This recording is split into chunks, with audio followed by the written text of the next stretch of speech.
Hello friends, you're welcome to R K रोजगार study. अगर आप वीडियो से जुड़े हैं तो आपसे रिक्वेस्ट है कि आप चैनल का एक बार प्लेलिस्ट जरूर चेक करें, जिससे आपको हमारे कंटेंट और पढ़ाने का तरीका पता चल सके। जैसा कि जानते हैं कि प्रीवियस ईयर प्रश्नों का शिफ्ट वाइज सोल्यूशन दे रहे हैं अपने चैनल पर, जो एसएससी जीडी का 4 फरवरी से एग्जाम होने जा रहा है। उसी एग्जाम को टारगेट करते हुए तो उसी श्रृंखला में हम देखिए मैथ का ये प्रैक्टिस सेट प्रीवियस ईयर का सोल्यूशन ये है। इससे पहले हम कम से 18 से 20 सेट अपलोड कर चुके हैं, तो आप जाकर उसमें जरूर देखें प्ले लिस्ट में। तो आइए हम टाइम वेस्ट न करते हुए स्टार्ट करते हैं। देखिए 29 फरवरी 2024 सेकंड शिफ्ट का प्रश्न है। 29 फरवरी 2024 सेकंड शिफ्ट के मैथ के सभी 20 प्रश्नों को इस शिफ्ट में हम सोल्यूशन करके दिखाएंगे और आपको बताएंगे किस प्रकार आप अटेम्प्ट करें और कैसा सेफ स्कोर कितना रहेगा। और 25 से 30 मिनट में हम सभी 20 प्रश्नों को सॉल्व करके आपको दिखाएंगे। देखिए प्रश्न नंबर पहला, यदि यक्स 50 है और वाई 25 है तो यक्स वाई से कितना प्रतिशत अधिक है। यक्स जो है वो वाई से कितना प्रतिशत अधिक है। तो वाई का मान है 25 और एक्स का मान है 50, तो यह किससे कितना अधिक है।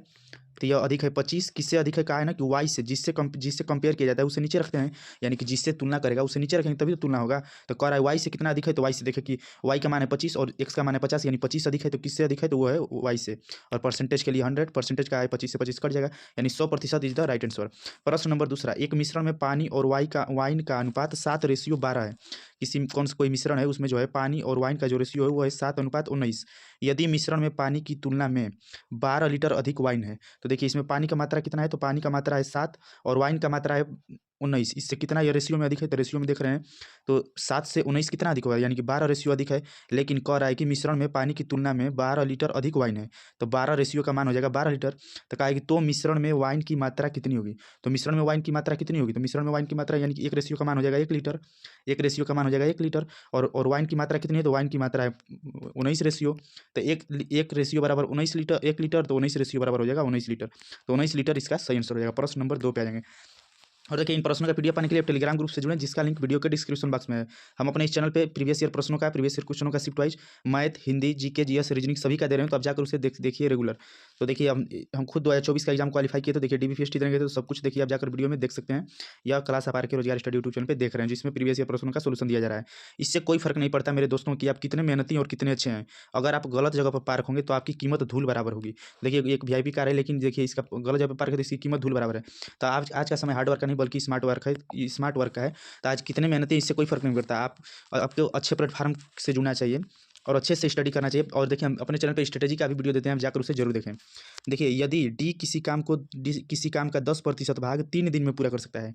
डी जो है ना, डी देखिए जैसे कि डी है, किसी काम का 10% भाग 3 दिन में पूरा कर सकता है। तो मान लेंगे कोई काम है 100, उसका अगर 10% करेंगे तो ये हो जाएगा 10% करेंगे तो यानी कि 10 काम ये कर रहा है कितने दिन में, 3 दिन में। तो टोटल काम कितना करना है, तो टोटल काम हो जाएगा 30 कर रहा है। तो डी संपूर्ण काम को कितने दिनों में करना करेगा, तो संपूर्ण का कितना हो गया, तो संपूर्ण काम हो गया 30। और डी एक दिन में कितना काम करता है, तो डी एक दिन में एक काम करता है। देखिए संपूर्ण कार्य अगर निकालेंगे तो संपूर्ण कार्य हो जाएगा 30 दिन हो जाएगा। या आप इसको देखिए, या तो आप ऐसे करिए टोटल काम निकाल लीजिए।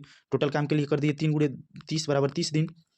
कह रहा है कि तो डी संपूर्ण कितने दिनों में पूरा करेगा, तो 30 दिन में पूरा करेगा। ये देखिए इसका सही आंसर हो गया, 30 दिनों में पूरा करेगा। वो देखिए किसी काम का 10% भाग 3 दिन में पूरा करता है, यानी कोई काम है तो उसका 10% यानी कि 10 काम वो 3 दिन में करता है, तो संपूर्ण कार्य कितने दिन में करेगा, तो वो 30 दिन में करेगा। इसका सही आंसर हो जाएगा। प्रश्न नंबर 4, दो संख्याओं के बीच का अनुपात 7:8 है। कोई दो संख्या है उसके बीच का अनुपात है 7:8। यदि प्रत्येक संख्या में 4 की वृद्धि की जाती है, तो देखिए वृद्धि की जाती है तो नया अनुपात 9:10 हो जाता है। नया अनुपात कितना हो गया, तो नया अनुपात हो जाता है 9:10। प्रत्येक संख्या में कितनी की वृद्धि कर रहा है, तो प्रत्येक संख्या में देख रहे हैं 7 से 9 हो रहा है, यानी कि रेशियो 2 बढ़ रहा है। इधर भी देख रहे हैं तो 8 से 10 हो जा रहा है, यानी कि रेशियो 2 बढ़ रहा है। लेकिन ये कह रहा है कि प्रत्येक संख्या में कितनी की वृद्धि की जाती है, तो प्रत्येक संख्या में 4 की वृद्धि की जाती है। और हम देख रहे हैं दोनों साइड में रेशियो में 2 मान बढ़ रहा है, तो 2 बराबर हो जाएगा 4। तो कह रहा है कि अनुपात हो जाता है, तो बीच का अंतर, तो इनके बीच का अंतर बताना है। तो 9 और 10 के बीच का अंतर कितना है, तो बीच का अंतर इनका 1 है। 9 और 10 के बीच का अंतर इनका कितना हो जाए, तो 9 और 10 के बीच का अंतर रेशियो 1 है। तो 2 रेशियो का मान 4 है, तो 1 रेशियो का मान हो जाएगा 2। तो इसका सही आंसर हो जाएगा 2। नेक्स्ट प्रश्न नंबर 5। देखिए ये बोर्ड मास का है, तो देखिए 2 से ये कट जाएगा, तो ये 2 से कटेगा तो कितने बार में कटेगा, तो हो जाएगा 2 चौके 8 और 2 दूनी के 4, यानी कि 4200 माइनस हो जाएगा। देखिए 2100 प्लस हो जाएगा 15 × 8 = 120। अब देखिए 2100 में से 2100 ये इसका स्क्वायर होता है, मतलब कि दुना होता है 2100 का 4200, तो ये हो जाएगा 2100 जब घटेगा तो इसमें 120 जोड़ देंगे, तो 120 जोड़ देंगे तो हमारा हो जाएगा 2100 2220। तो 2220 इज द राइट आंसर। तो देखिए प्रश्न नंबर 6 पे आ जाएंगे। प्रश्न नंबर 6, दो लोगों को, देखिए वेरी वेरी इंपॉर्टेंट प्रश्न। ये प्रश्न थोड़ा सा टाइम टेकिंग और मॉडरेट माना जा सकता है। देखिए जैसे जैसे शिफ्ट लास्ट की तरफ जाती है एग्जाम के ना, वैसे वैसे क्वेश्चन थोड़ा सा मॉडरेट होते जा रहे हैं, क्योंकि हम शिफ्ट वाइज सोल्यूशन दे रहे हैं। तो हम देख रहे हैं इससे पहले हम 25 प्रीवियस प्रश्नों का शॉर्ट दे चुके हैं मैथ का, तो आप जाकर उसे प्लेलिस्ट में जरूर देखें। देखिए 2 लोगों को 600 रुपये की धनराशि उधार दी गई। एक को 5% की दर पर और दूसरे को 13% की दर पर दी गई। जैसे कोई धनराशि है तो 2 लोगों को दिया गया, तो एक को दिया गया 5% की दर पर और दूसरे को जो है ना, दूसरे को दिया गया 13% की दर पर। अब कह रहा है कि यदि 1 वर्ष के बाद साधारण ब्याज 6200 रुपये मिला, कितने वर्ष बाद? तो 1 वर्ष बाद। तो 1 वर्ष दोनों को हम मान लीजिए। तो अगर 1 वर्ष बाद इसका साधारण ब्याज निकालेंगे तो ये देगा 5% ब्याज और ये दूसरा का देगा, ये 13% देगा, क्योंकि साधारण ब्याज बराबर होता है दर गुणे समय। तो पहले वाला जो कंडीशन में है तो वो 5% ब्याज होगा, सेकंड वाला जो है वो 13% ब्याज देगा। तो कह रहा है प्रत्येक दर पर उधार दी गई धनराशि क्या है? यानी कि कह रहा है कि पहले वाले को देख रहे हैं ऑप्शन, अब हम यहाँ पे जाएंगे बाई ऑप्शन से। बाई ऑप्शन से देख रहे हैं तो दोनों को अलग अलग राशि दिया गया है, यानी कि पहले को कुछ रुपया दिया होगा, सेकंड को कुछ रुपया दिया होगा। तो हम देखिए, हम ऐसे प्रश्नों में हम ऑप्शन एलिमिनेट करके देखते हैं। तो पहले ऑप्शन को मानते हैं, तो पहले ऑप्शन को मान लेंगे 100। अगर 100 दिया है पहले वाले को तो ये देगा 5% ब्याज, तो 100 का 5% ब्याज देंगे तो कितना हो जाएगा? 5 रुपया। 100 का 5%। अगर 100 रुपया पहले वाला को दिया होगा, अगर दूसरे वाले को दिया होगा 500 रुपया, तब दूसरा वाला कितना ब्याज देगा? तो दूसरा वाला 13% ब्याज दे रहा है, यानी 500 का 13%, 13 5 65, यानी दे देगा 65 रुपये। अगर दोनों से जोड़ेंगे तो कितना हो जाएगा? 65 5 70 रुपया हो जा रहा है। पहले वाले ऑप्शन के अनुसार 70 रुपया ब्याज मिल जा रहा है, जबकि कह रहा है कि साधारण ब्याज दोनों के मिलाकर 2 वर्ष कितना होना चाहिए? तो 62 रुपया होना चाहिए। तो पहला ऑप्शन हमारा कट गया, यानी नहीं हो सकता। अब हम देखेंगे अपना दूसरा ऑप्शन। देखिए दूसरा ऑप्शन देखेंगे तो दूसरा ऑप्शन में है पहली राशि दे रहा है 200 रुपये और पहले वाली पर ये कितना देगा? तो ये देगा, पहला वाला व्यक्ति देगा 5% का ब्याज। तो 200 पर 5% के लिए 100, 00 से 00 कट जाएगा, यानी कि 5 दूना के 10। तो पहला व्यक्ति 10 रुपया दे दिया। फिर देखिए दूसरे व्यक्ति पर मान लेंगे 400 रुपया ऑप्शन से कर रहे हैं, तो दूसरे को मान लो दे दिया 400 रुपया, वो कितना ब्याज देगा? तो वो देगा 13%। तो 400 का 13% करेंगे, 00 से 00 कट जाएगा, 13 चौके 52 हो जाएगा। टोटल जोड़ेंगे तो दोनों से मिलाकर कितना हो जाएगा? 62 रुपया। दोनों से मिलाकर 62 रुपया ब्याज हो गया, जो कि कहा ये कि साधारण ब्याज दोनों से मिलाकर 62 रुपया प्राप्त होता है। तो ये सही हमारा option number 2 is the right answer, suitable option बैठ गया। इसी प्रकार ऑप्शन एलिमिनेट करके भी आप आराम से उत्तर निकाल सकते हैं। 60 विद्यार्थियों की एक कक्षा में 50% इतिहास में रुचि रखते हैं। जैसे कोई कक्षा है उसमें 60 विद्यार्थी किया एक समूह, तो 60 विद्यार्थी हैं, तो 60 विद्यार्थी कह रहा है कि इसमें से 50%, तो 50% जो है वो इतिहास पढ़ते हैं, यानी कि हिस्ट्री पढ़ते हैं। तो 50%, तो 60 का 50% अगर निकालेंगे तो 60 का 50% कितना हो जाएगा? 60 का आधा, तो 60 का आधा यानी कि 30। अगर देखिए कोई भी संख्या अपने आप में 100% होती है, यानी कि 60 जो है वो 100% है और इसका 50% हिस्ट्री वाले हैं। और कह रहा है कि शेष भूगोल पढ़ते हैं, शेष भूगोल पढ़ते हैं, जिसे कहा जाता है जियोग्राफी। तो शेष भूगोल यानी कि जी, तो शेष भूगोल पढ़ते हैं। तो 30 में से 60 में से 30 लोग हिस्ट्री पढ़ रहे हैं, तो कितने लोग बचे? तो 60 में से 30 घटा देंगे तो 30 लोग बचे। तो ये 30 लोग क्या पढ़ रहे हैं? तो 30 लोग भूगोल पढ़ रहे हैं। यदि इतिहास का औसत स्कोर 85 है, यदि इतिहास में कितने लड़के हैं? तो इतिहास में 30 लड़के हैं और उनका औसत जो है 85 है, तो औसत 85 है, तो इनका गुणा कर देंगे, क्योंकि योग निकालेंगे ना। योग बराबर होता है संख्याओं का औसत गुणे समय। संख्याओं का औसत गुणे जो समय होता है वही एक सॉरी वेग, उसका जो है योग होता है, योग। तो देखिए कह रहा है कि यदि इतिहास के औसत स्कोर 85 है तो इसका योग निकालेंगे, यहाँ से योग निकालेंगे। तो योग के लिए इसको मल्टीप्लाई कर देंगे, तो जब 30 में 85 से गुणा करेंगे तो हमारा आ जाएगा 2550। अब इधर देखिए कह रहा है कि भूगोल का औसत स्कोर 75 है, तो भूगोल वालों को 75, तो इसे 75 से मल्टीप्लाई कर देंगे तो हमारा हो जाएगा 75 यानी 225, यानी कि 225 जीरो। अब कह रहा है कि तो पूरे समूह के लिए औसत स्कोर क्या है? तो पूरे समूह के लिए यानी कि इसको जोड़ देंगे तो 2550 और 2250, जब इसे जोड़ेंगे तो हमारा आ जाएगा टोटल कितना? तो ये आ जाएगा 4800। और पूरे समूह में कितने स्टूडेंट हैं? तो पूरे समूह में 60 छात्र हैं, तो 60 से भाग कर देंगे, तो यानी कि पूरे समूह का औसत स्कोर कितना आ गया? तो पूरे समूह का औसत स्कोर आ गया 80।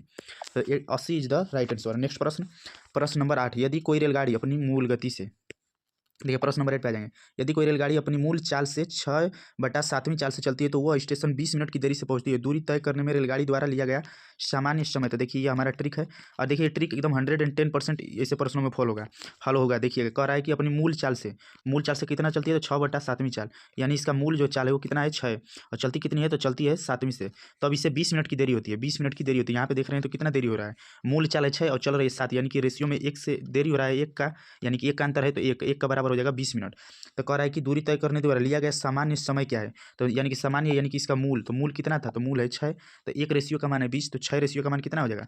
ये इसका 6 गुना है, तो इधर भी 6 गुना करेंगे तो 20 छक्का 120 मिनट, तो 120 minute is the right answer. प्रश्न नंबर 9 पे आ जाएंगे। 25% की छूट देने के बाद एक वस्तु 5 इतना रुपये में बेची गई, वस्तु का अंकित मूल्य क्या है? जैसे कि कोई वस्तु रही होगी, उस पर अंकित मूल्य होगा, यानी कि मार्केट प्राइस उस पर प्रिंट रहा होगा और उस पर यह दिया होगा 25% का छूट, 25% का छूट दिया होगा। इसके बाद वो वस्तु कितने में बेचा गया है? तो बेचा गया है 5550 रुपये में। ये इसका एसपी है। तो कहा है कि अंकित मूल्य यानी कि शुरू का मूल्य बताना है। तो हम आपको वीडियो में अगर जुड़े होंगे स्टार्टिंग से, तो हम बताए हैं शुरू से ही कि जब भी शुरू का मूल्य दिया रहे और अंत का मूल्य निकालना रहे तो रेशियो को सीधा अनुपात में गुणा करेंगे, लेकिन अगर अंत का मूल्य दिया रहे और शुरू का मूल्य निकालना रहे तो रेशियो को उल्टा कर देंगे। तो ये हो जाएगा 5500 और इसके बाद ये रेशियो को उल्टा कर देंगे। जब रेशियो को उल्टा करेंगे तो ऊपर हो जाएगा 100 और बटा में 25 की कह रहा है ना कि 25% की छूट, यानी कि 100 में से 25 घटा देंगे तो 75। 100 में से 25 घटा देंगे तो 75 और 25 तियाँ कटाएंगे तो 25 तिया 75 और ये देखिए 25 दूना के 50, 25 दूना के 50 और फिर 25 दूना के 50 और फिर 25 दूना के 50, ये हो गया। और इसके बाद ये 3 हो जाएगा। इससे जब मल्टीप्लाई करेंगे अब देखिए इसे जब कैलकुलेशन करेंगे तो अब देखिए 3 से कटेगा तो ये हो जाएगा 3 सत्ते 21। अब देखिए ये हो जाएगा 3 सत्ते 21 और फिर हो जाएगा 3 चौके 12 इंटू कितना हो जाएगा इंटू 100, तो 74 इंटू 100 करेंगे तो कितना सही आंसर हो जाएगा, तो 7400 रुपया इज द राइट आंसर। तो 7400 रुपया इसका सही आंसर हो जाएगा। पीडीएफ पाने के लिए टेलीग्राम ग्रुप से जरूरी है। जैसा कि जानते हैं एसएससी जीडी में 19 प्रश्न जो होते हैं वो अरिथमेटिक के रहते हैं और एक प्रश्न मेंसुरेशन का होता है जो फार्मूला बेस्ड होता है। तो एक त्रिभुज का क्षेत्रफल इतना है, यदि इस त्रिभुज का आधार उस त्रिभुज के संगत ऊंचाई का 3/7 है तो त्रिभुज की ऊंचाई क्या होगी। तो ऐसे में आपको फार्मूला पता होना चाहिए। त्रिभुज का क्षेत्रफल क्या होता है, तो 1/2 गुणे आधार गुणे ऊंचाई। और त्रिभुज का जो है वो कहा है कि त्रिभुज का क्षेत्रफल क्या होता है, तो त्रिभुज का क्षेत्रफल होता है 1/2 गुणे आधार गुणे ऊंचाई। त्रिभुज का क्षेत्रफल होता है त्रिभुज का क्षेत्रफल, जबकि त्रिभुज का क्षेत्रफल का मान दिया है 1470, तो 1470 इसके बराबर हो जाएगा। तब देखिए इसे सॉल्व करेंगे तो हो जाएगा 1470 बटा में 1/2 गुणे आधार कितना दिया है, तो कहा इस त्रिभुज का आधार उस आधार के संगत का 3/5वां भाग है। आधार के संगत का 3/5वां भाग है। आधार कितना है, तो आधार संगत का 3/5वां भाग है, यानी कि अगर इसका ऊंचाई जो है अगर यच है तो इसका 3/5वां करेंगे तो ये 3/5 इंटू यच हो जाएगा, ये एक साथ हो जाएगा। इसका 3/5वां भाग है कहा है ना, तो हम मान लिए कि उसका ऊंचाई 1 सेंटीमीटर है, तो 1 सेंटीमीटर है तो इसका 3/5वां हो जाएगा। अब इसे कैलकुलेशन कर रहे हैं तो देखिए कैलकुलेशन करेंगे तो हो जाएगा 1470 बराबर हो जाएगा 1/2 और ये देखिए ये हो जाएगा 3/5 इंटू अचर राशि के साथ गुणा हो जाएगा तो ये हो जाएगी यच का स्क्वायर हो गया। अब देखिए थोड़ा सा हम पेन ऊपर करते हैं। अब देखिए एच का स्क्वायर हो गया। इसके बाद देखिए इसे कैलकुलेशन कर रहे हैं तो कैलकुलेशन करिएगा तो ये देखिए कट जाएगा, ऊपर का ये है ना तो ये कट जाएगा, 3 से कटेगा तो ये हो जाएगा 3 चौके 12 और ये हो जाएगा 3 27 490 हो गया। तो एच स्क्वायर बराबर कितना आ जाएगा, देखिए एच स्क्वायर बराबर हो जाएगा 490 इंटू 5 दूना के 10, तो एच बराबर जब निकालेंगे तो रूट में हो जाएगा कितना 4900 किसका वर्ग होता है, तो ये 70 का वर्ग होता है, तो 70 centimetre is the right answer. तो 70 सेंटीमीटर इसका सही आंसर हो जाएगा। देखिए इसी प्रकार आप आराम से ये देखिए कोई ये रेशियो मेथड है जिससे आप आराम से सॉल्व कर सकते हैं प्रश्न को। देखिए 3 मित्र एक पहेली को 4 घंटे में पूरा कर सकते हैं। 3 मित्र एक पहेली को 4 घंटे में पूरा कर सकते हैं। तो 3 मित्र हैं एक पहेली को 4 घंटे में पूरा कर रहे हैं। तो देखिए ये दोस्त हैं, ये हावर है, इसको मल्टीप्लाई कर दिए इक्वल टू कर रहा है। यदि वे मदद के लिए 2 मित्रों को बुलाते हैं, तो पहले 3 मित्र थे, अब 2 मित्रों को बुला लिए तब हो गए कितने, तो 5 दोस्त हो गए। 5 दोस्त हो गए, उन्हें उस पहेली को पूरा करने में कितना समय लगेगा, तो समय यानी कि मान लिए एच यानी कि कितना हावर लगेगा। यह है डी यानी कि 3 लोग और यह है हावर। अब देखिए इसे आप पढ़े होंगे फार्मूला M1D1 बराबर H1 M1D1 H1 बराबर M2D2 H2, तो उसी फार्मूला पर लगेगा। देखिए जब इसका कैलकुलेशन करेंगे तो हो जाएगा 3 चौके 12, ये हो जाएगा ये कितना हो जाएगा, तो ये हो जाएगा 5H ये हो जाएगा। तो H बराबर निकाल देंगे तो H बराबर हो जाएगा 12/5। जब इसे करेंगे तो ये हो जाएगा 12 5 दूनी के 10 और 5 के 20 यानी कि 2.4, तो 2.4 आवर इसका सही आंसर हो जाएगा। अब कहा है कि उन्हें समय में कितना समय लगेगा, तो 2.4 घंटा है, कितना है तो 2.4 हावर है यानी घंटा। इसे मिनट में जब बदलिएगा तो 2.4 घंटा है, तो इसे देखिए ऑप्शन देख रहे हैं उत्तर तो मिनट में दिया है, तो इसे मिनट में चेंज कर लेंगे तो मिनट के लिए कितना हो जाएगा 60 से मल्टीप्लाई कर देगा। 1 घंटा में 60 मिनट होता है, तो उसी प्रकार 2.4 घंटा में 60 मिनट से मल्टीप्लाई करेंगे तो हमारा सही आंसर हो जाएगा 144 मिनट। तो 144 मिनट इसका सही आंसर हो जाएगा। प्रश्न नंबर आ जाएंगे 12 पे। देखिए आ जाएगा प्रश्न नंबर 12 पे। सौरभ अंकित मूल्य से देखिए सौरभ अंकित मूल्य से 26% कम पर एक अंगूठी खरीदता है। जो सौरभ है ना वो अंकित मूल्य से 26% कम पर एक अंगूठी खरीदता है और उसे अंकित मूल्य से 10% के लाभ पर बेचता है। उसके द्वारा अर्जित अनुमानित लाभ कितना है। तो मान लिया कि MP यानी कि इसका मार्केट प्राइस कितना है, तो मान लें कि इसका मार्केट प्राइस है 100 और आज 26% कम पर खरीदा है, तो उस पर पहले प्रिंट रहा होगा कुछ तभी तो खरीदा होगा। तो मान लीजिए कि प्रिंट है 100 और उसके 26% कम पे खरीदा है, यानी कि 100 में से 26 कम में खरीदा है, यानी ये खरीदा है कितने में, तो खरीदा है 74 में। कह रहा है कि और उसे 10% अंकित मूल्य से 10% अधिक पर बेच देता है। अंकित मूल्य से, तो अंकित मूल्य कौन है, MP यानी मार्केट प्राइस, इससे 10% अधिक पर बेच देता है, यानी SP यानी सेलिंग प्राइस कितने प्रतिशत, तो 10%। तो हमारा अंकित मूल्य है 100 और 100 से जब 10% अधिक करेंगे तो कितना हो जाएगा, ये हो जाएगा 110, यानी 110 में बेच दिया। कह रहा है उसके द्वारा अनुमानित लाभ क्या होगा। तो देखिए कोई भी किसी भी व्यक्ति को आप भी हैं तो लाभ और हानि की गणना कब करेंगे, तो लाभ और हानि की गणना हमेशा क्रय मूल्य पर होती है। लाभ और हानि की गणना यानी वस्तु कितने में खरीदी गई है, और जैसे कि वस्तु खरीदा है 74 में बेच दिया 110, तभी तो पता चलेगा कितने का लाभ हुआ है कितने का हानि हुआ है। तो लाभ और हानि की गणना हमेशा क्रय मूल्य पर की जाती है। तो अगर पूछेगा कि लाभ कितने रुपये का हुआ है, तो 110 रुपया में बेच दिया है और खरीदा कितना है, तो खरीदा है 74 रुपये में, 110 रुपये में बेच दिया, यानी कि इसे 26 रुपये का लाभ हुआ है। लेकिन पूछा है कि अनुमानित लाभ उसके द्वारा अनुमानित लाभ। और देखिए सभी दिया है परसेंटेज में, यानी कि इसका पूछने का मतलब है कि लाभ प्रतिशत क्या है। तो लाभ प्रतिशत क्या है, तो 36 रुपये का लाभ हुआ है कितने पर, 74 रुपये का खरीदा था, यानी क्रय मूल्य इंटू प्रतिशत के लिए 100। इसे जब गुणा करेंगे तो इसे देखिए जब कैलकुलेशन करेंगे तो 2 से करेंगे तो ये हो जाएगा 37, और ये 2 से करेंगे तो ये हो जाएगा 18 दूना के 36। इसके बाद ये हो जाएगा 1800 बटा में हो जाएगा 37। जब इसे कैलकुलेशन करेंगे तो हमारा आ जाएगा 48.6%। तो 48.6% is the right answer. PDF पाने के लिए टेलीग्राम ग्रुप से जरूर जुड़े। यह क्लास आप आरके रोजगार स्टडी यूट्यूब चैनल पर देख रहे हैं। इस पे प्रीवियस ईयर प्रश्नों का मैथ, रीजनिंग, हिंदी सभी का सोल्यूशन दिया जा रहा है, तो आप जाकर प्लेलिस्ट जरूर देखें। वह न्यूनतम संख्या कौन सी है जिसे 15, 18, 20 और 75 से भाग देने पर प्रत्येक स्थिति में 14 शेष बचे। तो देखिए ऐसे प्रश्नों को सॉल्व करने के लिए क्या किया जाता है कि एलसीएम निकालकर उसमें जो शेष बचता है उसे जोड़ दिया जाता है। जब जब भी न्यूनतम संख्या, अगर यही पूछता अधिकतम संख्या यानी कि एचसीएफ निकाला जाता है और उसमें से जो शेष रहता है उसे घटाया जाता है, लेकिन कहा है न्यूनतम संख्या, तो इन संख्याओं का एलसीएम निकालकर उसमें से जो शेष होता है उसे जोड़ दिया जाता है। देखिए एचसीएफ यानी कि हायर फैक्टर का जब बात आएगा, जब मौसा का, तो उसमें उल्टा होता है, लेकिन लसा निकाला जाता है तो उसमें जोड़ दिया जाता है शेष को। तो 12, 15, 20 और 75 का जब हम एलसीएम निकालेंगे तो लसा निकालेगा तो इसका कितना लसा हो जाएगा, लसा हो जाएगा 1200। इसमें क्या करेगा तो 1200 में 14 जोड़ देंगे जो शेष बच रहा है, तो 1214 इज द राइट आंसर, प्रश्न नंबर 14। अब आ जाएंगे प्रश्न नंबर 14 पे। एक वस्तु का क्रय मूल्य अंकित मूल्य का 60% है। अंकित मूल्य का क्या है, तो अंकित मूल्य का 60%। तो मान लीजिए कि अंकित मूल्य कितना है 100, तभी तो देखिए जब मूल्य नहीं दिया है तो उसे मानना पड़ेगा, तभी तो आपको पता चलेगा। तो वस्तु का क्रय मूल्य अंकित मूल्य का 60% है।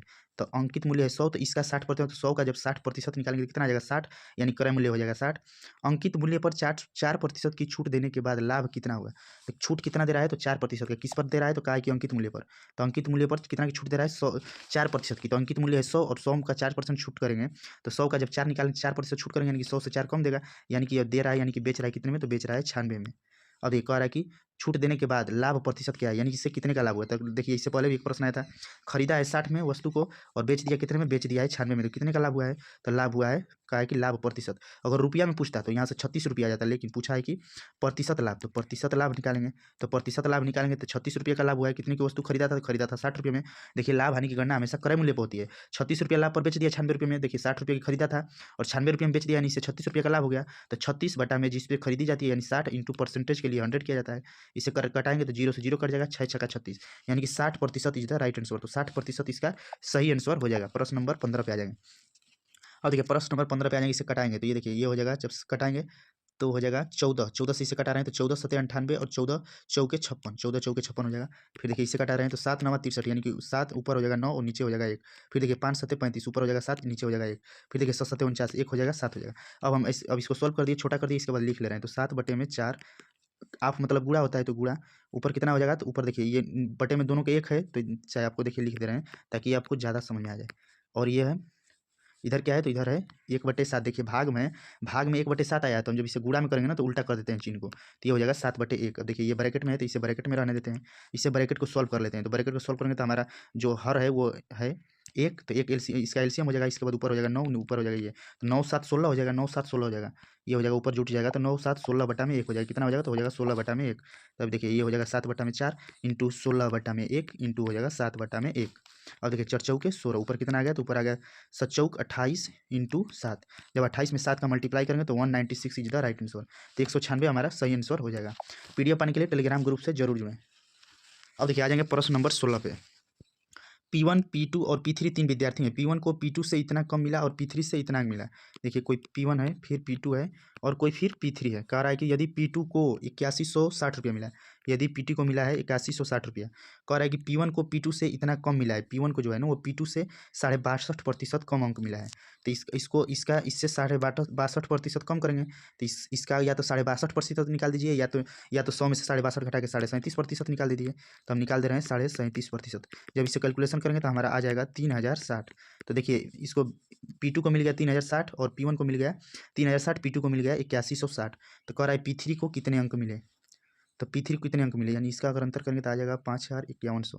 इसका अंतर करेंगे तो 5100 आ जाएगा। देखिए इस प्रश्न को अभी हम रहने देते हैं, इस प्रश्न को हम स्किप कर देते हैं क्योंकि इसका कैलकुलेशन थोड़ा सा मिस्टेक हो रहा है। तो इस प्रश्न को या तो आप स्किप कर दीजिए या तो आप तुक्का मार दीजिए, जो आपको करना हो। तो हम अभी प्रेजेंट टाइम इसको स्किप कर रहे हैं। अब आगे देख रहे हैं प्रश्न नंबर 17 पे आ जाते हैं। W, X और Y तीन की औसत ऊंचाई, देखिए कौन कौन है, तो वह है W, फिर है X और Y, तीन लोगों की औसत ऊंचाई कितनी है, तो औसत ऊंचाई 185। तो इसका योग निकालेंगे तो योग बराबर होता है संख्या गुणा औसत, तो 3 गुणे 185 हो जाएगा। इसे जब मल्टीप्लाई करेंगे तो आ जाएगा 555। फिर कह रहा है यदि W और X की ऊंचाई यानी दो लोगों की ऊंचाई है 153, तो इसे 153 से मल्टीप्लाई करेंगे तो हमारा आ जाएगा 306। तथा एक्स और वाई की ऊंचाई, यानी कि एक्स और वाई की ऊंचाई, फिर दो लोगों की ऊंचाई कितना दिया है, तो वो दिया है 152। 152 दूनी का हो जाएगा 304। तो कह रहा है कि एक्स की ऊंचाई क्या है, कह रहा है कि यक्स की ऊंचाई क्या है।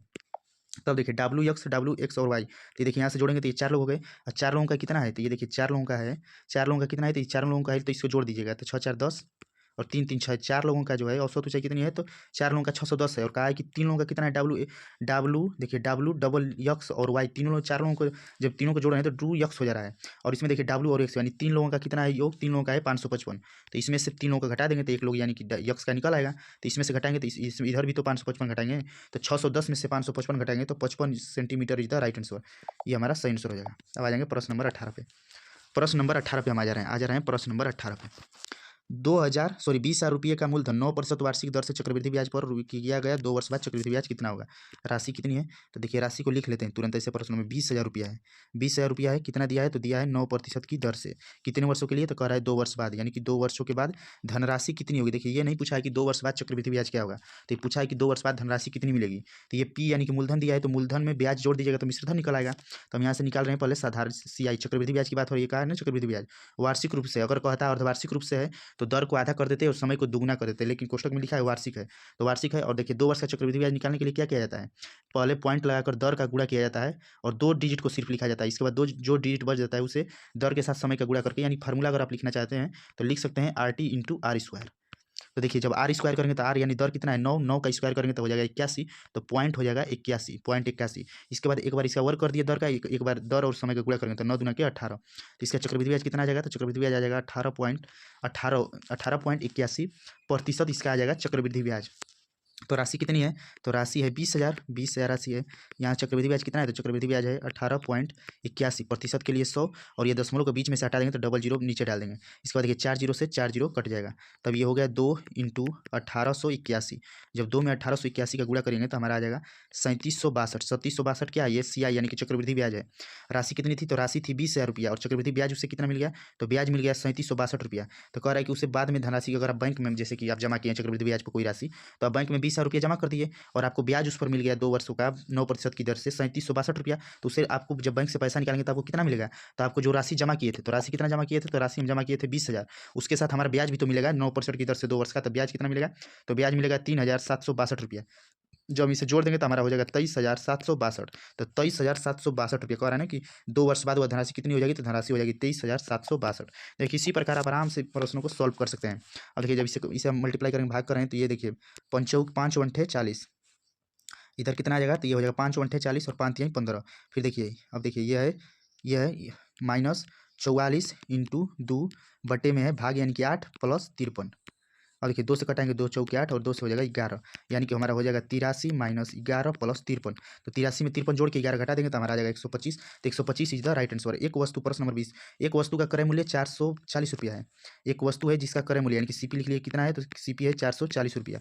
यदि लाभ प्रतिशत 18, यानी कि यह 18% के लाभ पर बेच रहा है, लाभ प्रतिशत 18 है, तो लाभ का मूल्य कितना है, यानी कि कितना रुपया लाभ है, कितना रुपया लाभ है। देखिए रुपया में पूछा है कि कितना रुपया लाभ है, तो ये कितना बेचा है, तो बेच रहा है 18% के लाभ पर। कहा है ना कि लाभ प्रतिशत 18 है, यानी कि 18% के लाभ पर बेचा है। तो हम आपको बताए थे कि जब शुरू का मूल्य दिया रहा है और अंतिम मूल्य निकालना रहा है बाद का मूल्य, तो उसके लिए रेशियो को सीधा अनुपात में रखते हैं। तो 440 इंटू कितना का लाभ हो रहा है, तो लाभ हो रहा है 18 का, यानी कि लाभ हो रहा है 18 का, तो लाभ हो रहा है 18 का, तो 18/100।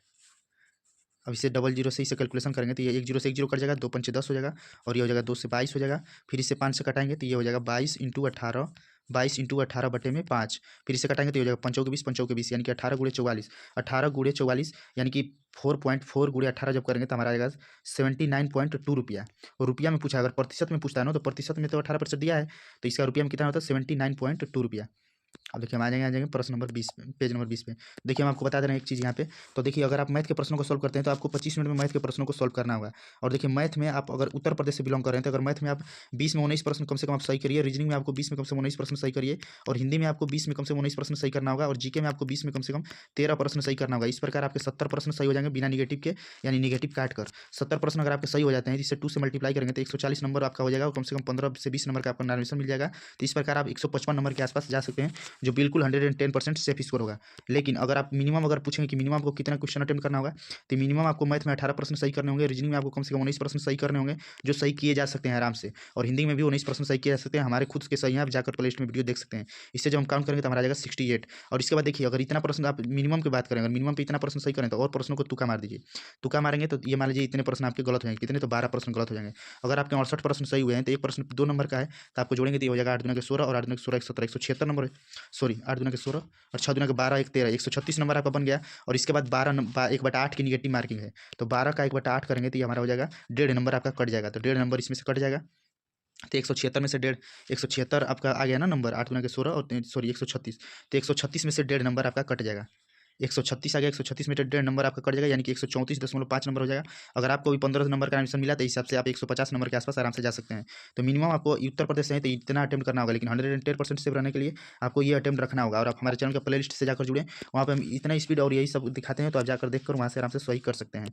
आप अगर चैनल से जाकर प्रीवियस ईयर का सेट करिएगा तो आपको बिलीव हो जाएगा कि हाँ आप इतना सही कर सकते हैं। और देखिए, हम कोई फुल टाइम यूट्यूबर नहीं है, पार्ट टाइम यूट्यूबर है। हमारा एलपी देखिए CBT 1 का ये रियल अपना आंसर की दिखाए हुए हैं, हम CBT 2 की प्रिपरेशन कर रहे हैं, लेकिन हमको जब भी पार्ट टाइम समय मिलता है वीडियो बनाकर रख देते हैं, उसे अपलोड कर देते हैं। तो यह सीरीज आपको 30 जनवरी 2024 तक आपको प्रीवियस ईयर प्रश्नों की श्रृंखला रेगुलर मिलती रहेगी, और जो डेली 8 AM पे वीडियो अपलोड होती है तो उससे जरूर देखा करें। और इसका हम अगर प्रैक्टिस करना चाहते हैं तो हम पहले PDF दे देते हैं टेलीग्राम ग्रुप पे, और वहाँ पे आप सोल्व कर लीजिए। इसके बाद सोल्यूशन के लिए वीडियो देख सकते हैं। देखिए हमारे चैनल का लोगो है। अभी हम प्रेजेंट टाइम SSCGD के लिए प्रिपरेशन करा रहे हैं, इसके बाद इसका एग्जाम होने के बाद हम RPF कांस्टेबल के लिए भी प्रिपरेशन करेंगे, तो उसके लिए आप चैनल को सब्सक्राइब जरूर करें। तो थैंक्स फॉर वॉचिंग। और यह वीडियो आपको कितनी हेल्पफुल लगी कमेंट बॉक्स में कमेंट करके जरूर बताएं। आपके कितने प्रश्न सही हुए 20 में से जरूर बताएं, और आपको मेथड समझ में आया या नहीं इसका कमेंट बॉक्स में कमेंट करके रिप्लाई जरूर करिए। और PDF पाने के लिए टेलीग्राम ग्रुप से जरूर जुड़ें। धन्यवाद। Thanks for watching.